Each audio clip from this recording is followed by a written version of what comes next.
Welcome back to More Sip to Tally, where we're for the streets. And today I'll be taking a look at the Kansas City Chiefs.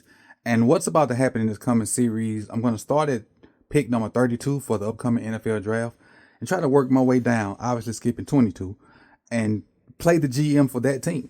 Not going to be any trades. Basically, I'm going to pick a player that I think fits the team, whichever team it is. Today is the Chiefs.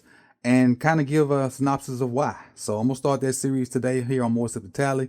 And I'm going to try to take it down to one before the draft. But we may not get to one. But we're going to try. We're going to throw it at the wall and see if it works. But let's start with the Kansas City Chiefs and who I got for them at number 32. Well, technically it's pick 32, but because the Dolphins forfeited, it's pick number 31 of the first round. So what I did was, I went and looked at the Kansas City depth chart. And I looked at the defensive chart, and I noticed that they were lacking free safety, a defensive end, a defensive tackle, which I think are their needs. So looking at that, I was like, who are the top guys out there? And, obviously the main guys will be gone, the Will Andersons and things like that will be gone. But you start looking at some second-tier type guys to see who's going to be there. But then I scrolled to the offensive depth chart. And there's one glaring need up there. They're lacking a wide receiver, but, they can make receivers work with Pat Mahomes at quarterback. But they don't have any tackle listed. They don't have any tackle listed. And I know Orlando Brown signed with the Bengals. Not sure what happened to the other tackle. But to me, the glaring need for the Kansas City Chiefs is a tackle. So at pick 32, if I'm the Kansas City Chiefs, I'm going to take Ohio State's right tackle, DeJuan Jones. Now, let me tell you why I would do that, and then we can kind of get into some of the particulars of whatnot. He played right tackle in college. You can pick him as a left tackle. And if, after the first 2 weeks, 3 weeks, that don't work, you can move him to right.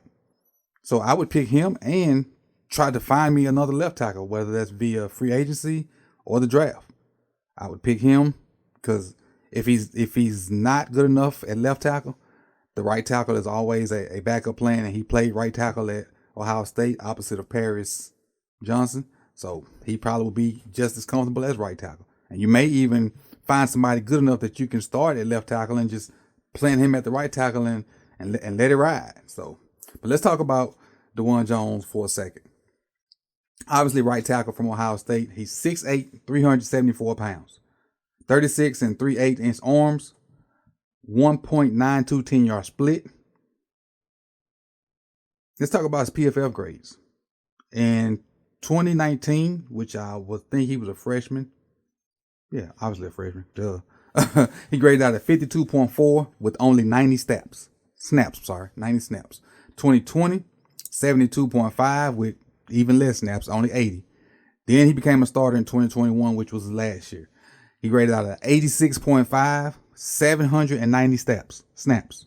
Then last year, which was his senior year, or it could be redshirt junior year, 82.1, 763 snaps. Now, when you look at the numbers and things that CJ Stroud put up, you look at that championship semifinals, and the way CJ Stroud was able to do the things he was doing versus Georgia, Jones is a big part of that. Let's look at his strengths and weaknesses from the NFL.com, and then we'll close this thing out.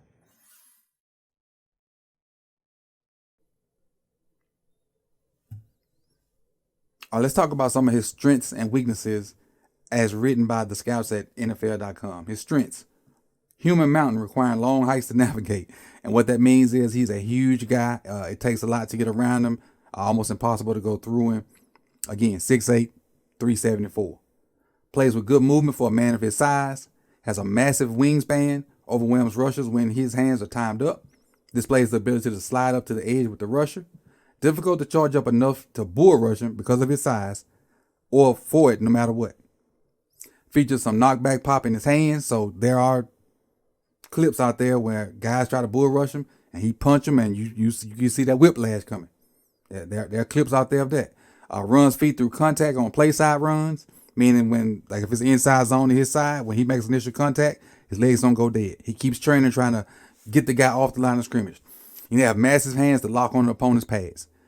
Long arms plus huge hands equals once I get my hands on you, you're not going nowhere. Now his weaknesses. Penalties have been an issue over the last 2 seasons. He tends to overset with heels too close together. His hands can be mistimed. So what that means is, as the rusher is getting in his personal space, his hands can either be too late or too early, which will result in the rusher easily beaten. If they're too late, he can't get enough pop to stop the rusher. If they're too early, he's extended too far and the rusher can kind of dip and go up under him. If they're too late, he can't get enough pop and the rusher can get leverage on him and kind of bag him up. His uneven and disjointed handling of twisting fronts.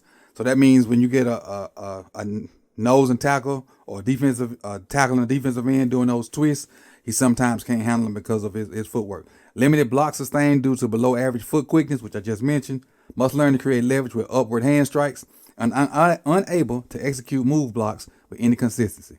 Those are his strengths and weaknesses. But again, you take a guy that those weaknesses can be repped and learned depending on the coach he has.